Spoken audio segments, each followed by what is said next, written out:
For this video, we will be discussing higher derivatives. So higher derivatives simply means that we will derive a certain function, no, into a certain order. So order, that means the number of times we will have to differentiate or derive a certain function. So when performing higher derivatives, so all we need to do is repeatedly derive a given function until we achieve the order or the number of times that we are required to derive the function. So say for example, so find the second derivative of y is equal to x times 2x plus 1 cubed. So we have here the order. So the order is 2 because we are asked to solve for the second derivative. So to do that, so first get the first derivative, and then if you already have the first derivative, then derive it further to get the second derivative. So say for example, so find the second derivative of this. So we have y is equal to x times 2x plus 1 cubed. So solution. Okay, so first is we get the first derivative, or the y prime. So y prime is equal to, so we have here following the product rule. So we have here our first factor and our second factor. So the product rule, we have first factor multiplied by the derivative of the second factor plus the second factor multiplied by the derivative of the first factor. So we will have the first factor multiplied by the derivative of the second factor. So for the derivative of the second factor, we can use the general power formula. So bring down 3. So times 3. And then times, we have here our u. Our u is 2x plus 1. So u raised to n minus 1. So we have 2x plus 1 raised to 3 minus 1. Okay, multiplied by du over dx. So our u is 2x plus 1. So therefore, its derivative is 2.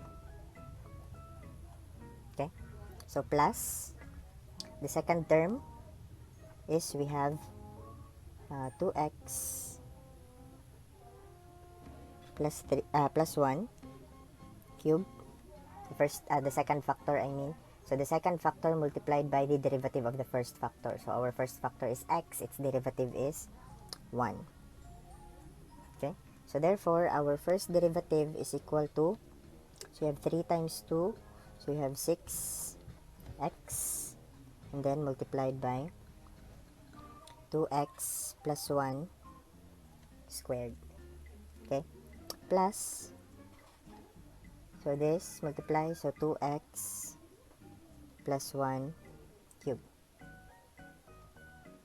Okay,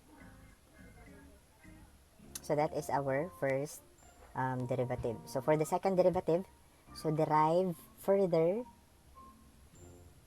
Okay, so derive further the first derivative. So when we derive y prime, it will now become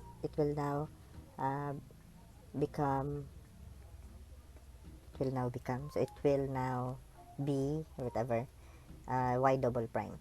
Okay, so deriving this again, so the first term is still using the product rule, and then the second term just use the general power formula. So here we have, so deriving this, so here we have 6 now as the numerical coefficient, so let's write that outside, and then the product of x, the derivative of the product of x and 2x plus 1 squared. So similarly, we will have the first factor x multiplied by the derivative of the second factor, still using the general power formula. So bring down 2, and then multiplied by 2x plus 1 raised to 2 minus 1 multiplied by the derivative of u. So derivative of 2x plus 1 is 2, plus the second factor, so 2x plus 1 squared multiplied by the derivative of the first factor, 1. Okay, derivative of x. Okay, So both of these terms are multiplied by 6. And then plus derivative of 2x plus 1 cube, so bring down 3. And then we will have 2x plus 1 raised to 3 minus 1, okay, multiplied by derivative of u, we have 2. Okay, so simplifying, therefore y double prime is 2 times 6. So 2 times 2 times 6, sorry. So we'll have, so 2 times 2 times 6, so we have 4 times 6, so we have 24x. And then here we have 2x plus 1. Okay, so plus, so distribute 6 there, so 6 times 2x plus 1 squared.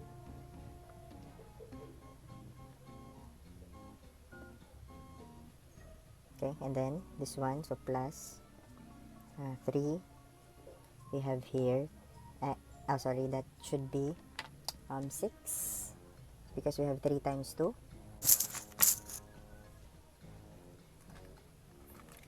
Okay, so this should be 6.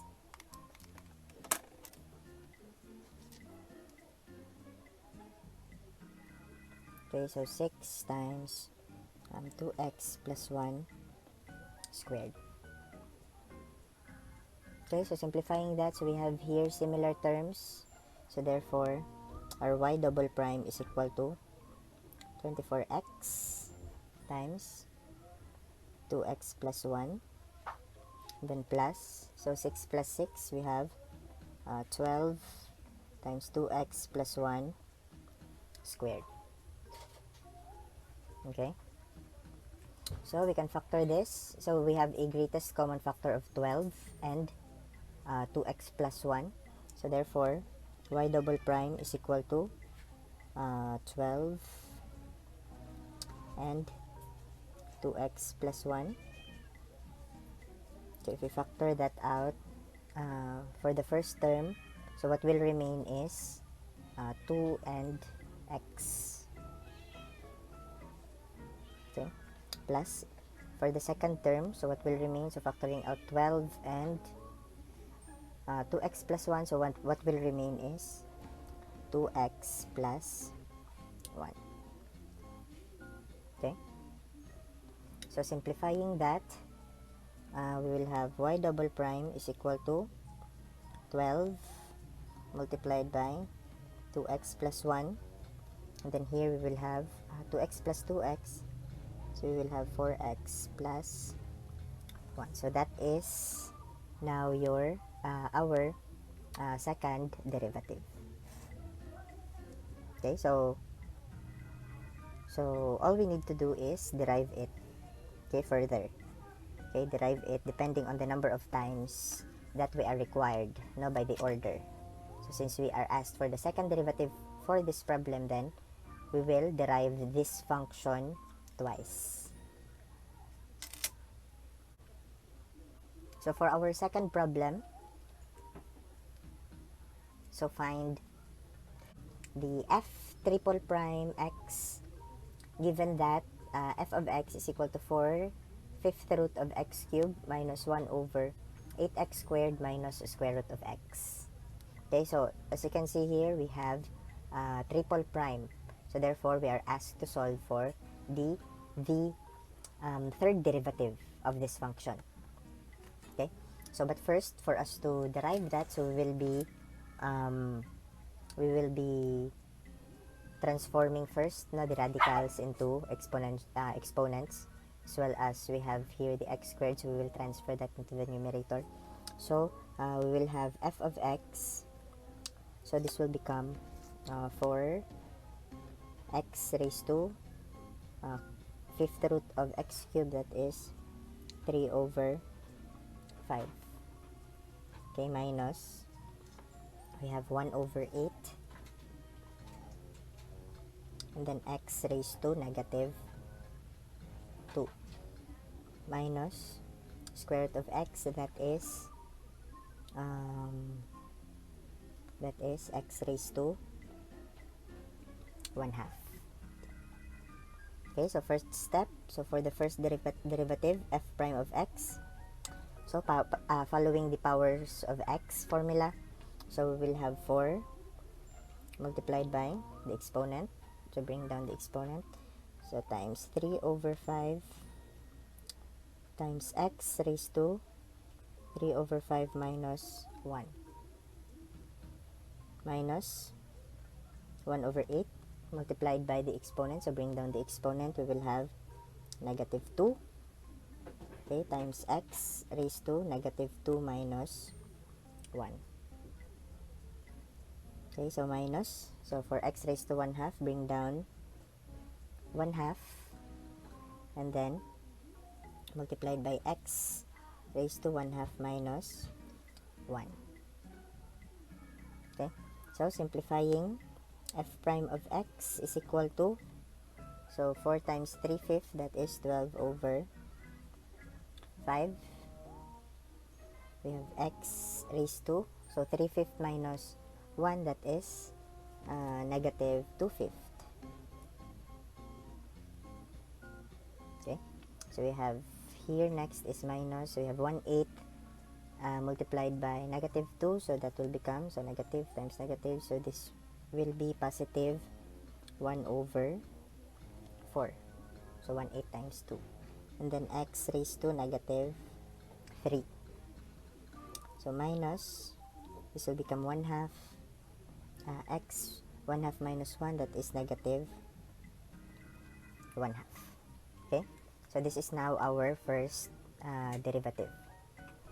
So for the second derivative, so derive further, f double prime of x is equal to, so we have 12 over 5, so derivative of this, so bring down again the exponent, so times negative 2 over 5, so multiplied by x raised to negative 2 over 5 minus 1, okay, plus 1/4, power formula again, so bring down negative 3 multiplied by x raised to negative 3 minus 1, and then minus 1 half, and then power formula again, so bring down negative 1 half multiplied by x raised to negative 1 half minus 1. Okay, so and then simplifying for the second derivative, we have, so we will have here 12 over 5 times 2 over 5, that is negative 24 over 25, x raised to negative 2/5 minus 1, so we will have there negative 7 over 5, okay, minus, so this will become 1/4 times 3, that is minus 3/4, x raised to negative 4, plus, so 1 half times 1 half, that will become 1/4 x raised to negative 1 half minus 1, so that will be negative 3 halves. Okay, so this is now our second derivative. Okay, so for the third derivative, f triple prime of x, so derive again, so just repeating the process, so we will have here negative 24 over 25 multiplied by negative 7 over 5 times x raised to negative 7 over 5 minus 1, minus, we have 3/4 multiplied by, deriving this, so exponent is negative 4, and then multiplied by x raised to negative 4 minus 1, okay, and then plus 1/4 multiplied by the exponent, so negative 3 halves x raised to negative 3 halves minus 1. Okay, so f triple prime of x therefore is equal to, so multiplying that, so we have 24 times 7, so negative 24 times negative 7, so that will be positive. So let me get my calculator first. So we have 24 times 7, so we have 168, sorry, over 25 times 5, that is 125, x raised to negative, so become negative 7 over 5 minus 1, so that is negative 12 over 5. Okay, and then plus, so we can cancel out here the 4, so it will become plus 3x raised to negative 5, and then this will become minus 3 over 8. Okay, x raised to, so negative 3 halves minus 1, so that will become negative 5 over 2. Okay, so that is now our third derivative. Okay, so whatever form your exponent may be, so if you want to express it in terms of positive exponents or radicals, so it's up to you. Okay? Okay, as long as the exponential form equivalent is that. So 165 over 125x raised to negative 12 over 5 plus 3x raised to negative 5 minus 38x raised to negative 5 halves. So for our last problem, so we have here an implicit function. So determine the second derivative of 2x cubed plus y squared is equal to 1 minus 4y. Okay, so since this is a second derivative, second derivative, so therefore we will derive this function twice. Okay, and since we have here an implicit function, so all we need to do is derive each term directly. Okay, so remembering that whenever we divide y, okay, it will always have a corresponding y prime. Okay, so we write first the given, so 2x cubed plus y squared is equal to 1 minus 4y. Okay, so deriving, so the first is we have 2 multiplied by the derivative of x cubed with respect to x, that is 3x squared. Okay, plus derivative of y squared, that is 2y, and then we have a y prime is equal to derivative of a constant, we have 0 minus 4, and then derivative of y, that is y prime. Okay, so collect the terms with y prime, so transpose on the left side, and then all other terms without y prime, so transpose on the right side. So we will have here, so 2y y prime, and then transposing minus 4y, that will become plus 4y prime, so is equal to, this will become negative 6x squared. Okay, so therefore our factoring y prime, so factoring y prime, we will have 2y plus 4 y prime is equal to negative 6x squared. Okay, so dividing both sides with 2y plus 4, so divided by 2y plus 4, on the other side divide also by 2y plus 4, so we will cancel out 2y plus 4. Okay, and then y prime will become, so you notice we still have a greatest common factor here of 2, and then the numerator is also divisible by 2, so therefore we will have negative 6x squared, factoring out 2, so we will have 2 times y plus 2. Okay, so negative 6 over 2, so we will be left with negative 3. So negative 3 x squared over y plus 2. Okay, so this is now our first derivative. Okay, so to get the second derivative, so we will derive this further. Okay, so y double prime is equal to, so we can use here the quotient rule, or if you want, you can also transfer y plus 2 in the numerator, making it y plus 2 raised to the negative 1, and then apply product rule. So it's up to you. So it's actually just you will obtain the same answer. Okay, you can do that. You can do this one and then apply the product rule, or you can do this one and apply the quotient rule. Okay, so since we have been using the product rule since earlier, so we will be using the quotient rule for this problem.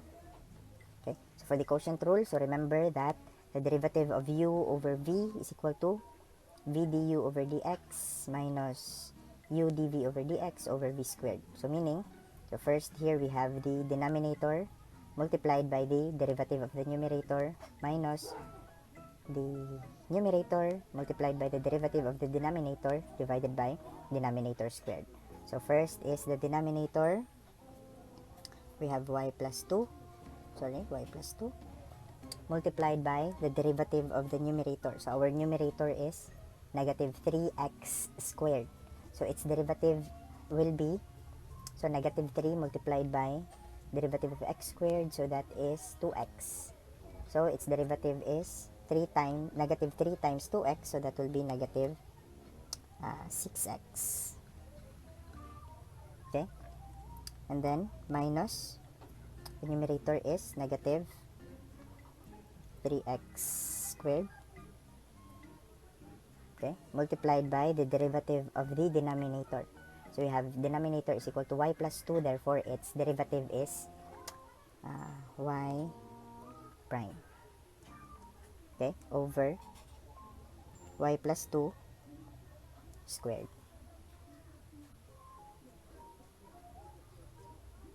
Okay, so simplifying, so we will have here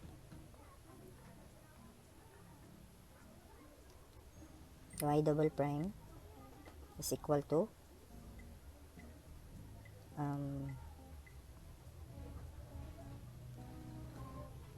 negative 6x times y plus 2. Okay, so plus we have 3x squared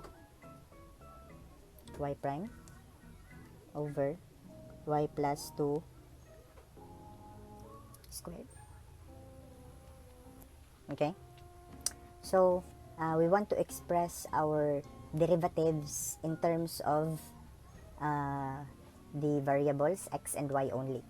Okay, so we don't want to express the derivative in terms of another derivative. So the derivative, the y prime, so we'll replace that with the value of the y prime. So we'll replace y prime here with the value of the first derivative, so negative 6x squared over 2 times y plus 2. Okay, so but first I think we should separate these two. So we will have negative 6x times y plus 2 over y plus 2 squared. Okay, so applying the distributive property, plus we have here 3x squared, okay, multiplied by y prime, so times y prime is negative 6x squared, sorry, y prime is negative 6x squared over 2 times y plus 2. So y prime is negative 6x squared over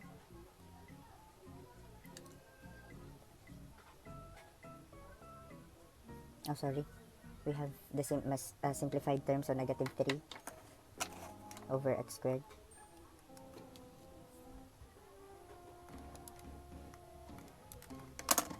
So negative 3 x squared over y plus 2 over y plus 2 squared.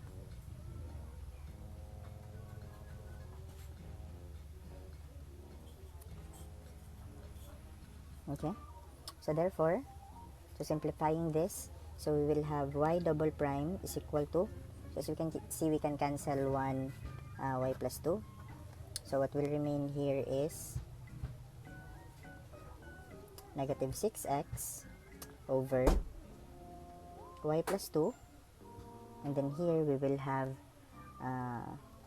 so positive times negative, so minus, we have 3x squared times 3x squared, so that is 9x to the power of 4, and then we have denominator y plus 2 times y plus 2 squared, so that will become y plus 2 cubed. Okay, so this is now our second derivative.